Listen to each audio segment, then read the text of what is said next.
She joked to her companions, "He's always trying to get near me," without even glancing my way.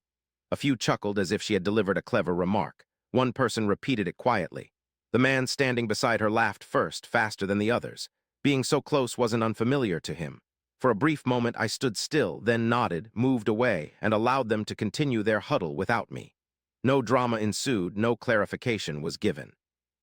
I picked up my coat, passed by the bar, and descended the stairs while the music continued upstairs. I drove aimlessly for some time, eventually parking near the riverbank, staying there longer than anticipated. I neither contacted her nor messaged. I neither checked the hour. Just beyond midnight, my phone vibrated with her name. "Where are you?" it read. I didn't respond. Shortly after, another message appeared. "Are you returning home or not?" I watched the screen flicker off and realized then that I wasn't resentful. I didn't experience the pain people typically associate with such situations. Instead, I didn't feel compelled to return. That night, I did not go home, and the following morning, when I awoke in an unfamiliar place, I felt no sense of loss. It was then that the incident ceased being coincidental. I reported for work the next day as if nothing had transpired. Mondays were always hectic at the terminal, with trucks queuing before sunrise, dispatchers informing us about delays, and last-minute driver shift swaps. My role was to maintain order amidst chaos, ensuring smooth processes, schedules, and backups, providing stability. I had earned my reputation for being dependable when others weren't. That day, I exerted more effort than usual to uphold that image. I remained on the floor, walked the aisles, rectified a routing error before it escalated. People acknowledged me with nods. The operation ran smoothly because of my presence. The routine aspect of my life still seemed logical. Near noon, my phone vibrated again. A series of missed calls followed by a message suggesting we talk later without an apology. There was no mention of the previous night. Instead, it seemed like we were arranging schedules instead of planning a marriage. My thoughts drifted back to how our dynamics had altered during the past year. Evenings she was unavailable due to clients, spontaneous journeys with short notice, and her phone now always face down during movies, lighting up discreetly. Whenever I inquired about simple matters, she'd smile and claim work was particularly demanding at present. She'd then casually kiss my cheek as if that resolved everything. I had convinced myself this phase would pass, that once the next project concluded, our usual closeness would resume. I assumed one could put a pause on such intimacy only to restart it later. However, as I sat there with a spreadsheet open, I recognized the imbalance in my optimism. I was accommodating, waiting, making allowances. She had already grown accustomed to life without my presence. For the first time, I didn't feel the need to rectify the situation immediately. Instead, I found myself intrigued by what would transpire if I didn't make any changes. For several days, I followed a routine: work, gym, dinner in the vicinity of the warehouse district, and sleeping in a hotel instead of home. I didn't inform anyone about this change, not even her. I maintained an empty calendar and kept my responses concise during our conversations, avoiding any questions or engaging topics. She quickly filled the silence with discussions about schedules, upcoming charity events, and queries about my recent absence. Each message seemed like a prompt for me to resume my expected role, and each time I delayed my response. At home, I made a single visit when I knew she was out, gathering my laptop, some shirts, and the watch my father had given me. I logged into our joint account and transferred my portion to a separate one, keeping it simple and routine, as if closing a file at work. I left the rest of my belongings untouched to avoid any immediate suspicion. She didn't immediately notice the change. She continued texting as if I were unchanged. Inquired if I could review a business agreement. Also inquired if I could accompany her to a product unveiling event the upcoming weekend.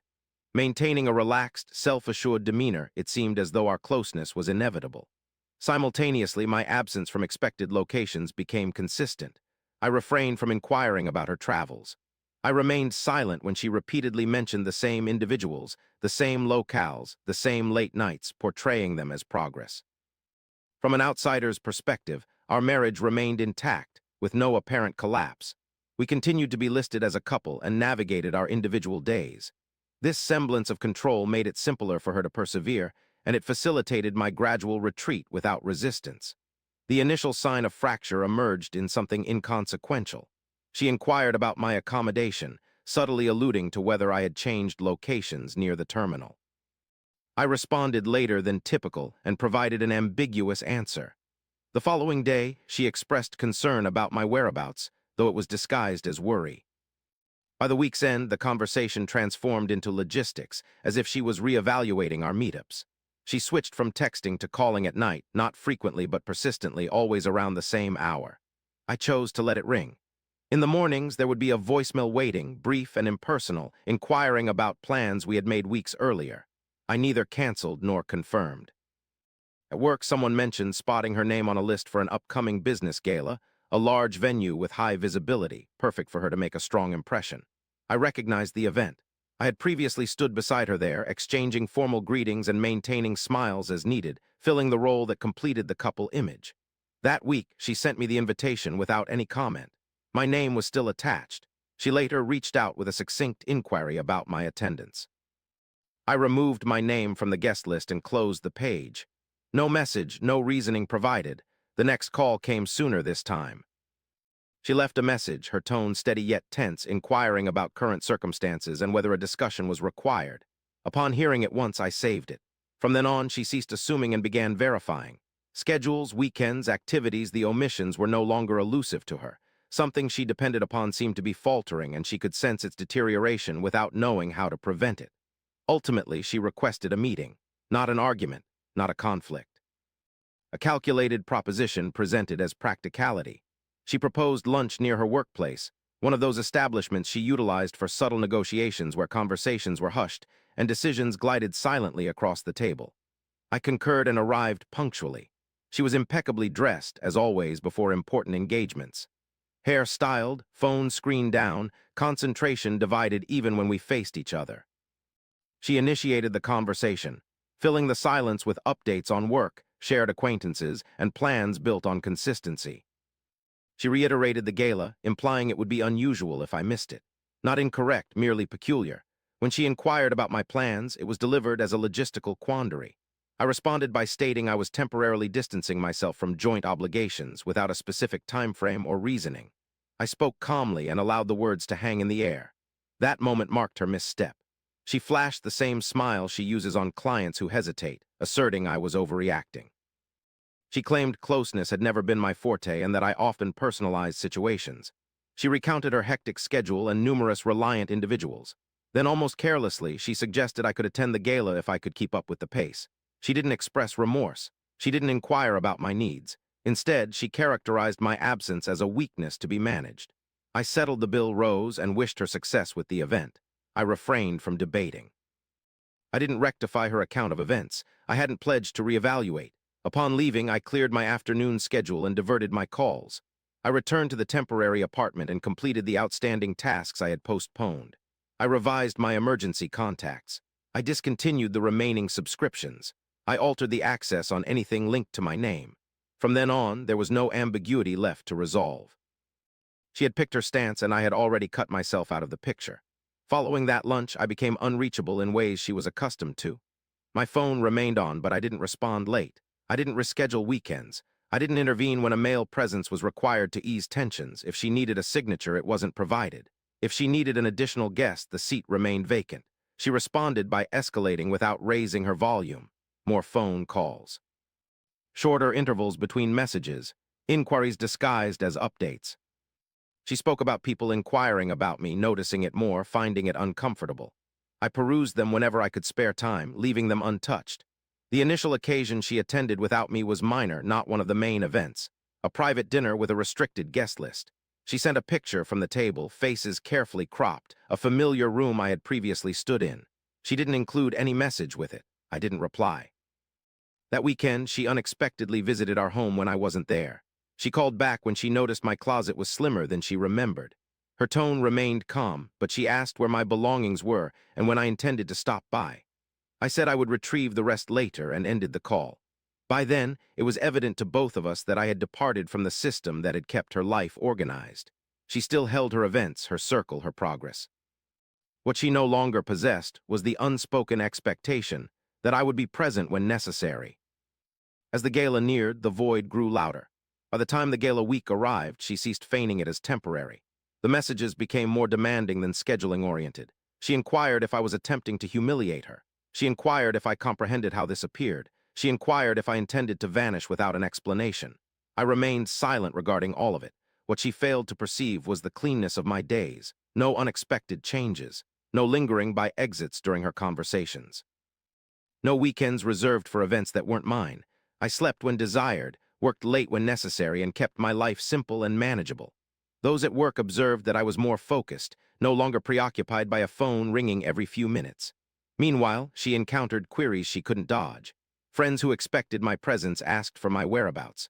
Colleagues joked about her husband growing tired of the social circuit. Initially dismissing it, her story began to unravel. A mutual contact mentioned spotting her with a frequent associate from her functions, a man who had been in close proximity more recently. The remark was offhand, almost insignificant. I didn't seek clarification. It wasn't required. She phoned that evening and left a longer voicemail than typical, not angry but composed. She expressed the need for conversation to prevent misunderstandings. She mentioned that silence spawned narratives she couldn't control. I listened to it once before deleting it. The impact of my absence was not dramatic. There were no public displays or arguments. It manifested subtly in places where I used to be unnoticed. Once people notice an empty space, they don't stop noticing. The night of the gala arrived without a message from her. No reminder, no last-minute contact. I understood she had given up on the hope of my sudden arrival. The seat next to her would either remain vacant or be occupied. No more third alternative existed. I wasn't physically present, but it was unnecessary. The following morning, the account reached me in pieces. An acquaintance from my field discussed the occasion over coffee, stating it was well executed, well attended, and polished. Then he hesitated before casually asking if all was well at home. He admitted he had expected my presence. Everyone did. Later that day, a call came from someone who knew her intimately. His voice wasn't inquisitive, it sounded like verification. He confirmed she had arrived alone and lingered longer than usual. People observed. The queries began early. She continued to smile and divert attention, working the room as usual. However, the empty spot beside her remained unfilled during the initial speeches. Then halfway through the night, she reappeared, this time accompanied by him. No formal introduction, no public declaration, merely a transition. A man from her professional circle, self-assured, acquainted with his role. They seamlessly navigated the room as if they had practiced it prior, neither too close nor too far apart, making clear their relationship. The vacancy had served its purpose.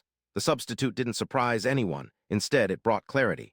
No one contacted me that night, yet there was no need to.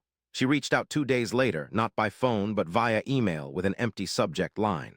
Her message conveyed the impression of addressing a misinterpretation before it escalated into a problem. She claimed things had been misconstrued, that the gala had put her in an uncomfortable situation. She asserted that people were speculating and it wasn't fair. She didn't name him explicitly. She inquired neither about my location nor my actions. Instead, she proposed we meet to clear up the confusion. She implied it would be simpler if we demonstrated a united front before opinions solidified. Her language was cautious, more for damage control than reconciliation. I remained silent. That evening, I visited the house one last time, ensuring I arrived outside her usual schedule. I gathered items of personal importance and left the rest undisturbed without leaving any messages or signs. I exited as usual, closing the door behind me. The following day, a coworker forwarded an image to me without comment, a candid shot from a post-event summary, capturing a conversation in progress. She was there, casually touching his arm. The picture circulated rapidly, reaching inboxes, group chats, and casual browsing sessions. By the close of the day, the version of us she wanted to preserve no longer existed anywhere significant. That evening, she phoned, calling later than normal. I chose not to answer. The surprising aspect wasn't that she had someone else. It was that she revealed herself the moment the space next to her remained vacant. By then, there was nothing left for me to reclaim. We never exchanged a farewell dialogue, no heart-to-heart or formal conclusion accompanied by raised voices or explanations. The marriage remained documented but essentially dormant, akin to an unused folder untouched since the system shifted focus elsewhere. She ceased contact after that initial week, not abruptly but gradually. The communications dwindled, then ceased. When we did exchange words, it was restricted to practical matters managed via email, devoid of sentiment or anticipation. Arrangements, access, items to be retrieved, nothing suggesting a future. I adapted to a distinct tempo. Same occupation, same duties, less disruptions. People eventually stopped inquiring about her once they witnessed her frequent arrivals with another individual. The queries were self-answered. One day, many months later, I spotted her across a bustling room at a work event I attended briefly. I wasn't meant to stay long, merely to make an appearance and depart. She recognized me, hesitated, then turned to the man next to her. He leaned over, said something that made her laugh, and steered her towards another group. She didn't look back. I departed before scheduled and traveled straight home, avoiding detours or pauses. The dwelling I inhabited back then was tranquil, purposeful. Nothing within belonged to me. Nothing required attention on another's timetable. What dissolved our marriage wasn't a confession or a clash. It was a collection of decisions that became apparent once I ceased occupying the space. The door remained ajar because it no longer needed to be closed. I had moved far enough away for it not to guide me anywhere I required going. Thank you for following my narrative till the end. Share your thoughts on this matter in the comments. Subscribe. Further unspoken tales are forthcoming.